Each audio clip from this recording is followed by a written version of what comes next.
Do I know you? No, but I know the look of a man who's tired of being poor. What do you want? Nothing. I want to show you a door. What's behind it? The life you've been praying for. What is this place? A place where men like you get another chance. And what do you want from me?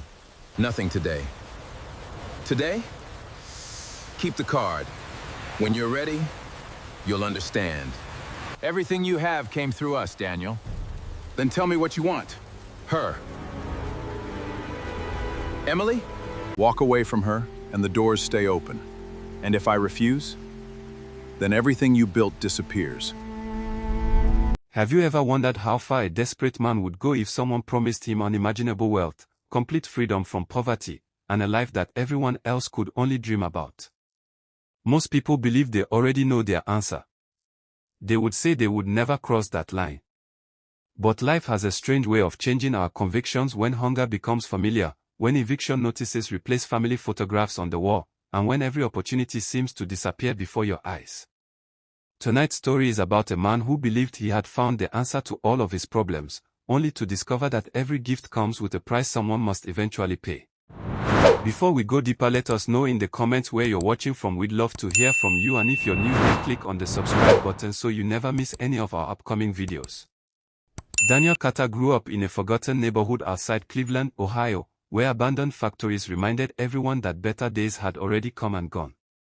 His father spent decades working in a steel plant before the business closed its doors forever.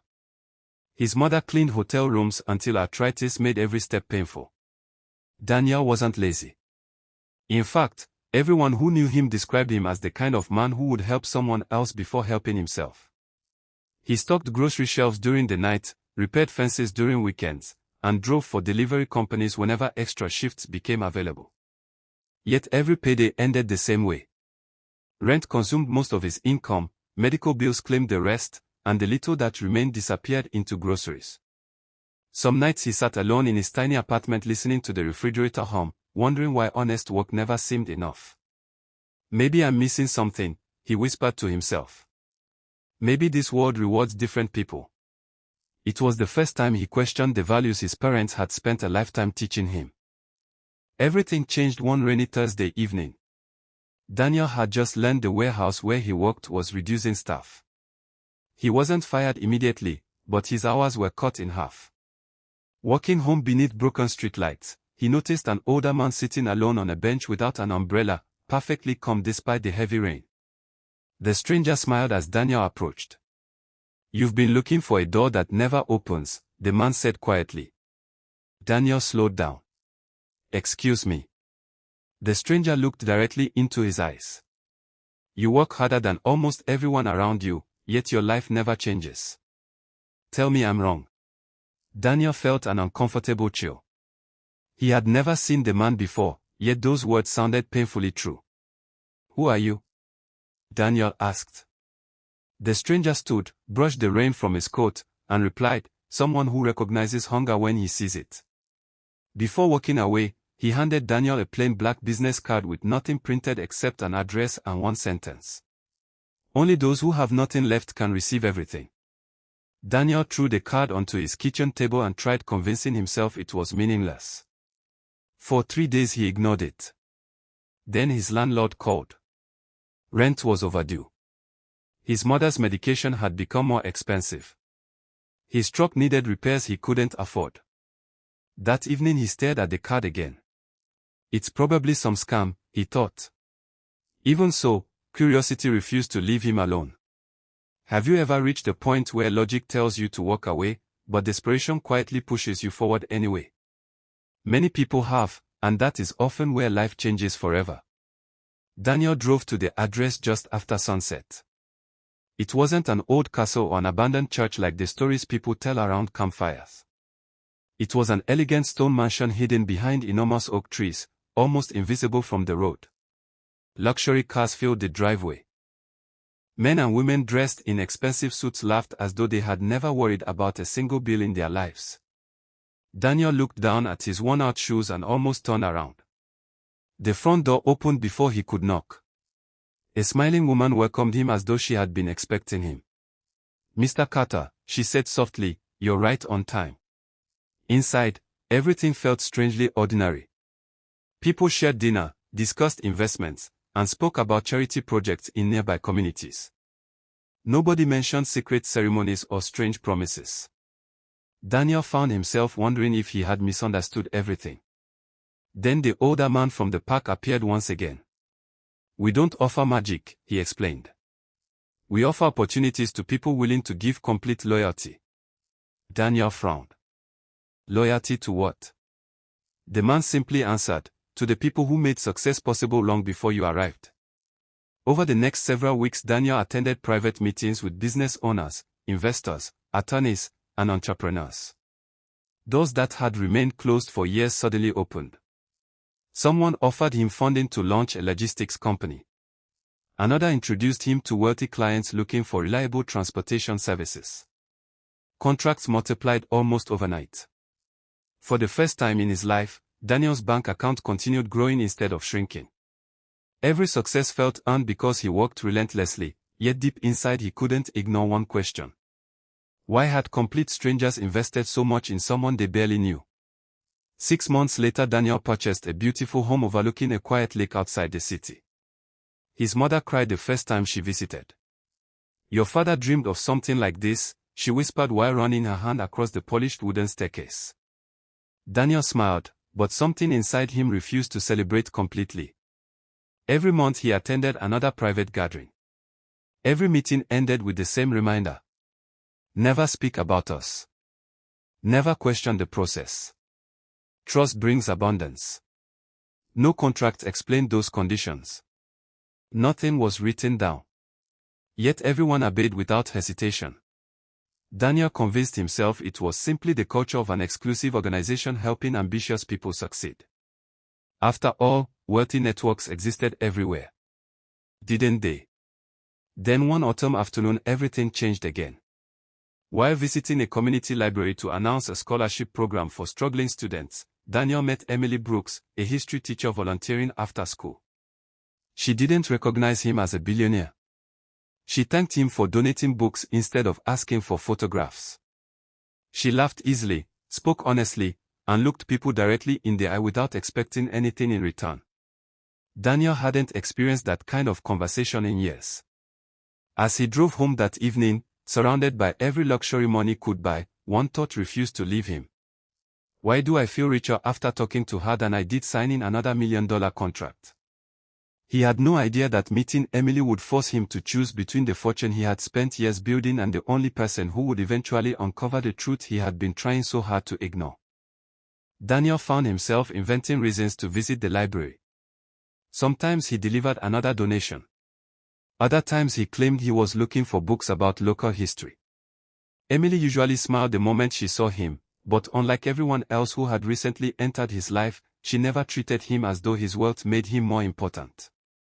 One afternoon she noticed him staring through the window at children playing outside. "You look like someone carrying a heavy box that nobody else can see," she said. Daniel laughed quietly. "Maybe everyone carries one." Emily shook her head. "The difference is whether you're willing to open it." Those words stayed with him long after he left. Over the following months they spent weekends walking through neighborhood festivals, visiting small diners, and talking for hours beside the lake near Daniel's home. For the first time in years he slept peacefully. The expensive watches, luxury cars, and business awards suddenly felt less important than hearing Emily ask, "How was your day?" Have you ever met someone who made you question the life you worked so hard to build? If that happened to you, how would you respond? As their relationship grew stronger, Emily became curious about the organization that had introduced Daniel to so many influential people. Whenever she asked how his remarkable success had happened so quickly, Daniel answered with carefully chosen words. "I met the right people at the right time." She accepted the explanation at first, but she had spent years teaching students to examine evidence instead of appearances. Small details began to trouble her. Daniel disappeared one evening every month without explanation. Important phone calls always ended the moment she entered the room.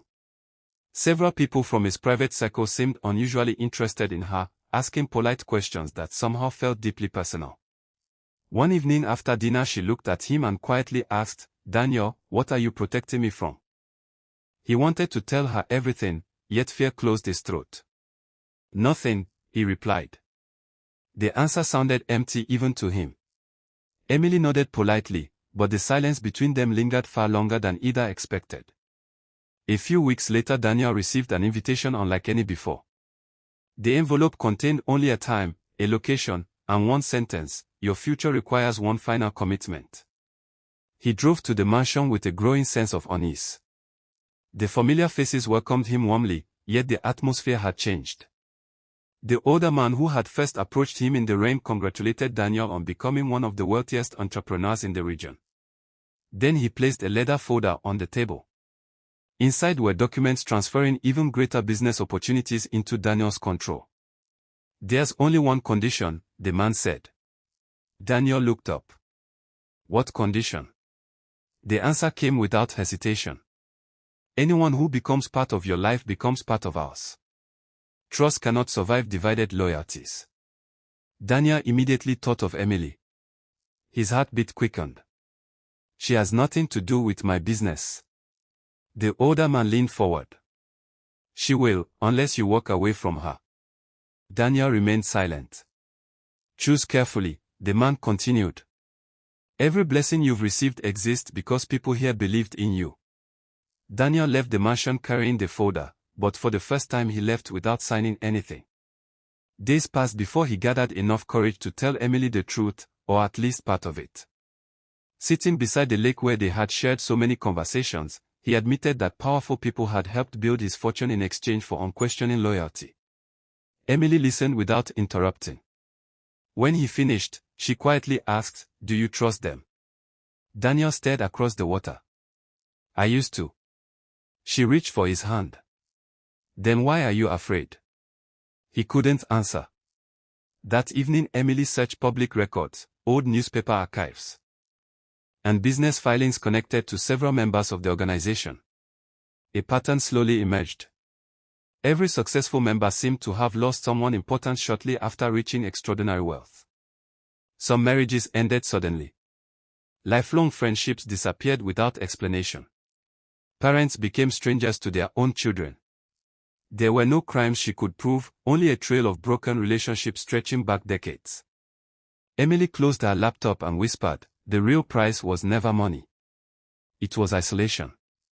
That realization frightened Daniel more than anything he had heard inside the mansion. The next invitation arrived only 3 days later. This time Daniel didn't attend. His phone rang repeatedly throughout the evening, but he ignored every call. By morning several business partners had withdrawn from pending agreements. Investors suddenly cancelled meetings. News outlets began questioning his company's finances, even though no wrongdoing had occurred. Within weeks the empire that had taken years to build began falling apart. Daniel watched millions of dollars disappear almost as quickly as they had arrived. Standing in his office, he remembered the old man's words, "Trust brings abundance." Now he understood the message hidden beneath them. His fortune had never truly belonged to him. Emily found him sitting alone after sunset. "I'm sorry," he said quietly. She looked around the nearly empty office before answering. "Are you? Because this is the first day you've looked free." Daniel lowered his head. For the first time since becoming wealthy, he cried without trying to hide it. 6 months later Daniel lived in a modest home not far from where he had grown up. Most of his luxury possessions were gone. His company had become a small local business employing only a handful of people, but every contract came through honest recommendations instead of hidden influence. He and Emily married in a simple ceremony attended by family, neighbors, former co-workers, and the children whose scholarship program Daniel had refused to cancel despite losing much of his fortune. During the reception his mother quietly embraced him. "Your father used to say that wealth is measured by who remains beside you after everything else disappears." Daniel smiled through tears because he finally understood those words. Looking back, he realized he had never sold his soul in a single moment. He had nearly surrendered it one compromise at a time, believing each small decision didn't matter. It was choosing love, truth, an ordinary human connection that finally gave him something no amount of money had ever provided: peace. So what do you think? If someone promised you unlimited wealth but expected complete control over your relationships, would you recognize the cost before it was too late? And if you discovered that the life you admired was quietly taking away the people you loved most, would you have the courage to walk away? Share your thoughts in the comments, because stories like this often reveal more about our own values than we expect. If this story stayed with you until the very end, let us know by commenting, "I'm still watching." And if you enjoyed this journey, subscribe for more emotional stories that will leave you thinking long after the screen goes dark. The greatest fortunes are rarely the ones stored in bank accounts.